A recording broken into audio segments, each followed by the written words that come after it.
In this tutorial, I'm going to show you how I style my wig. This is a wig I just made, but let's say you just received your wig from a hair supplier. I'll show you how to style it to look like this. Let's get into it.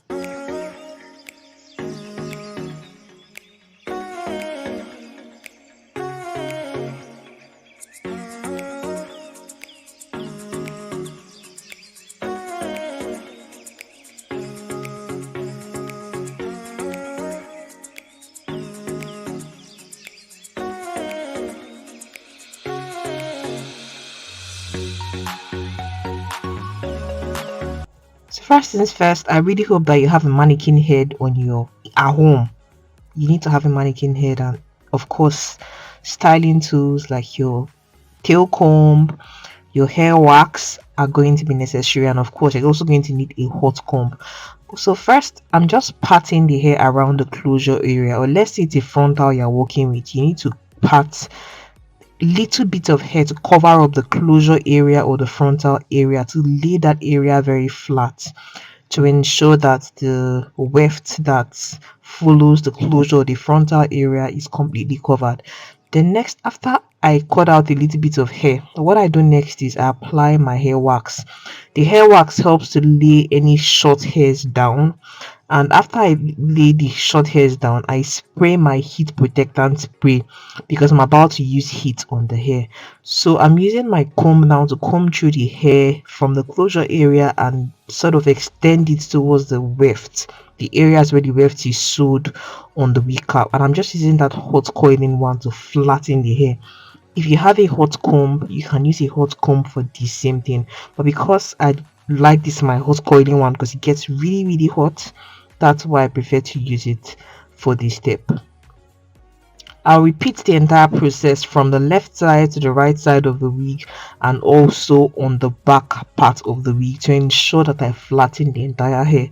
And after I've completed the process of flattening the entire hair from the left to the right and to the back side, I'm going to go back to that hair that I clipped away in front and take a few strands from it and also continue the process of flattening the hair as well. So I went back in and cut out a little bit of hair to flatten it, because when you're styling the hair on your closure area, if you're somebody that likes your closure to lay very flat, you need to take it in small sections. That's the reason why I'm taking the hair in small sections and working with my hot coiling one to flatten the hair on the closure area. I'm just trying to ensure that you guys get to see everything that I'm doing. I'm going to keep taking small sections of the hair until I get to the area where the pattern of the closure is, because the closure that I used for this wig is the middle part closure. So right here I'm at the middle part area. I'm just combing through the hair and I'm going to get my hair wax and lay the flyaway hairs on the closure area, spray my heat protectant spray and ensure that the part is very clean. Then I would take my hot coiling one and start to flatten the hair really well. The reason why I'm starting with flattening the hair is I want to see how dense the hair on the closure is. I'm going to style it first before I start to twist the hair. I know some people like to twist the hair first before they start to flatten the hair on the closure area, but I like to do it the other way around because I want to see how the hair really looks like. I want to see how full the hair is before I start to twist it, because I don't want a situation whereby I end up over twisting it, because putting hair back on your closure is definitely not easy. So I might as well just see what it looks like and then removing just a little bit of the hair to achieve the desired look that I want. I don't really like that over twist look because I know that over time the hair on your closure is going to fall out. So I try as much as possible to avoid over tweezing my closures.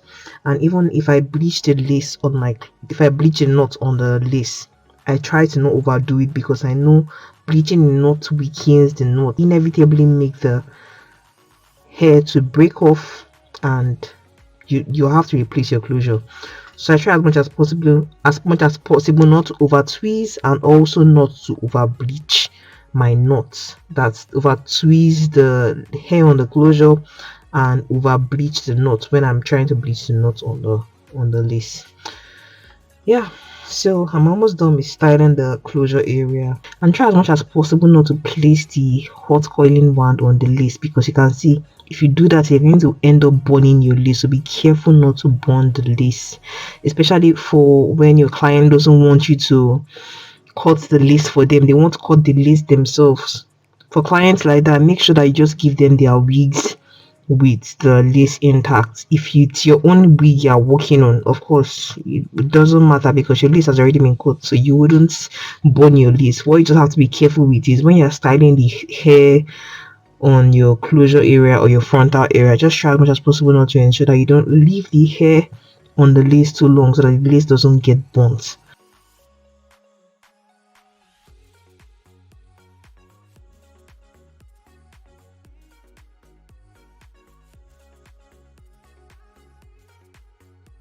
Right now I want to start tweezing the hair. You can see that the closure area even looks a bit natural because I bleached the knots, but I just want it to have a more natural look, so I'm just going in to tweeze a little bit more on the left side of the closure, and I'm going to also go back to the right side and also tweeze it a little bit more.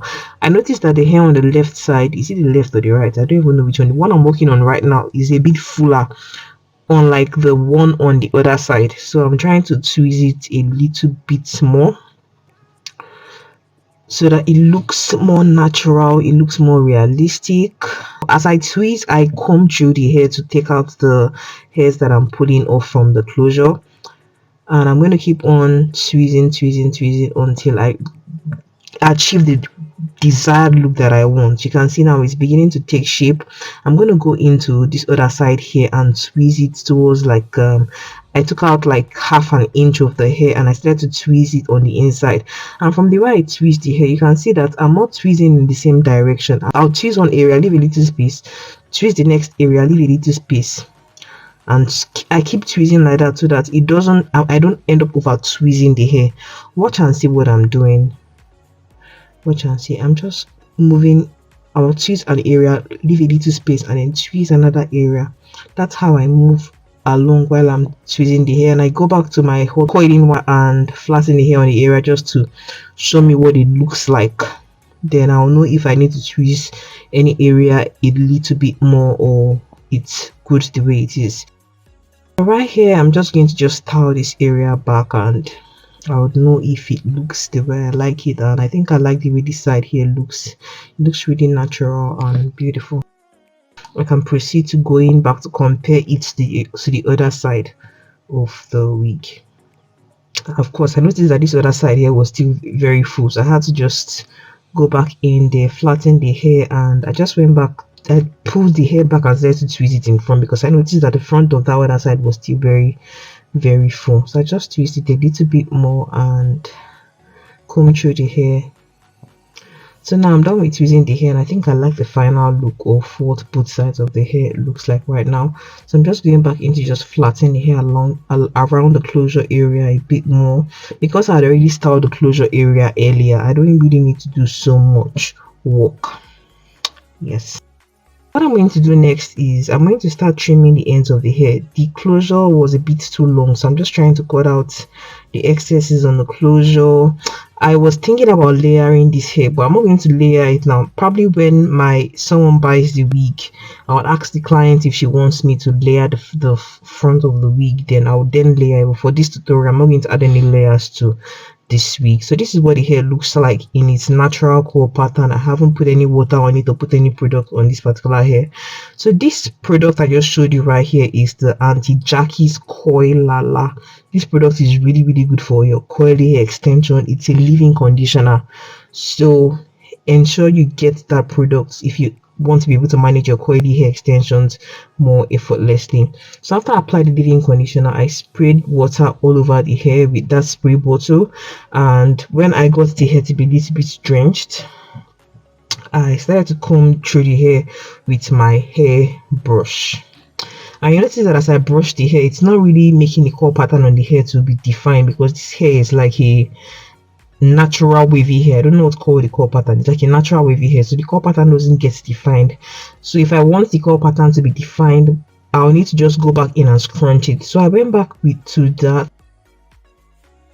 leave-in conditioner, which is the Anti-Jackie's Coil Lala leave-in conditioner. I put it into the spray bottle and that has a little bit of water in it. I'm going to shake the spray bottle and then spray the mixture of the leave-in conditioner and water all over the hair, and sort of start crunching the curls upwards to ensure that the hair is soft and it looks really nice.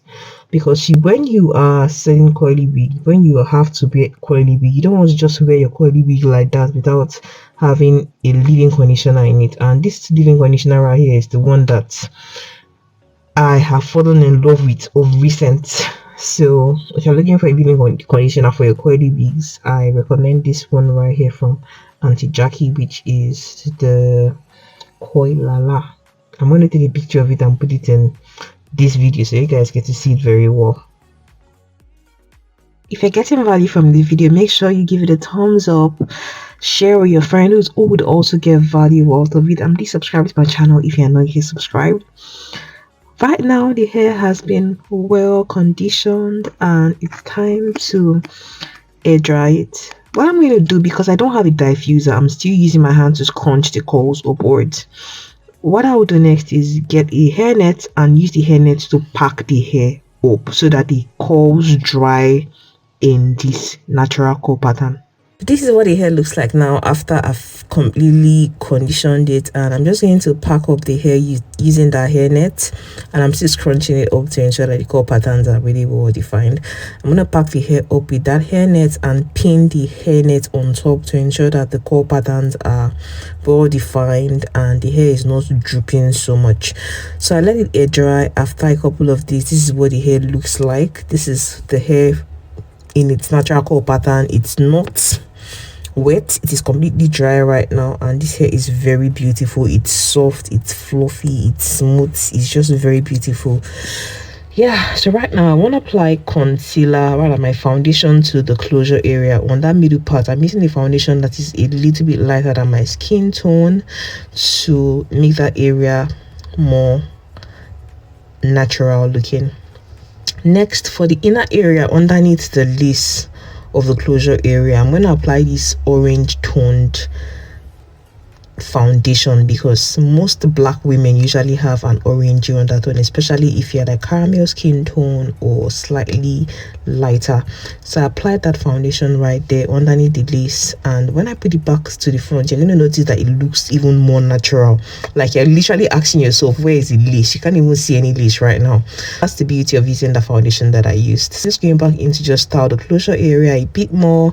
And the next thing you need to do when you receive your wig like this is, or rather after you finish styling your wig like this, is just to cut your lace and wear it. And if you want to cut your lace, you need to cut it in the zigzag pattern, because the zigzag pattern is more natural. Don't do the straight cut. The straight cut is going to make your wig look more like a wig. Do the zigzag pattern. And right here I'm just using this comb to just comb through the hair, because you know the beauty of this hair is, despite it being a coily hair, if I comb the hair, the curl patterns is still there, though it just wouldn't be as bouncy as it was originally without combing it. But even when I comb the hair, you can just see that the curls are still in the hair even if I comb it. This is a very beautiful hair, and if you want it, please send me a message on my business page at ENL Beauty Hair. It's available for sale. I made this wig with 3 bundles of Vietnamese hair and a 4x4 closure. So send me a message on Instagram if you'd like to purchase this wig. Yes. So guys, if you're getting value from this video, please make sure you smash the like button, share this video with your friends who is also going to get value out of it, and please subscribe to my channel. Thank you so much for watching, and I wish you the very best in whatever it is that you do. A great week ahead, guys. Remember, be bold, have courage, live a positive life, and I'll catch you in my next video. Bye guys, thank you so much for watching. Bye.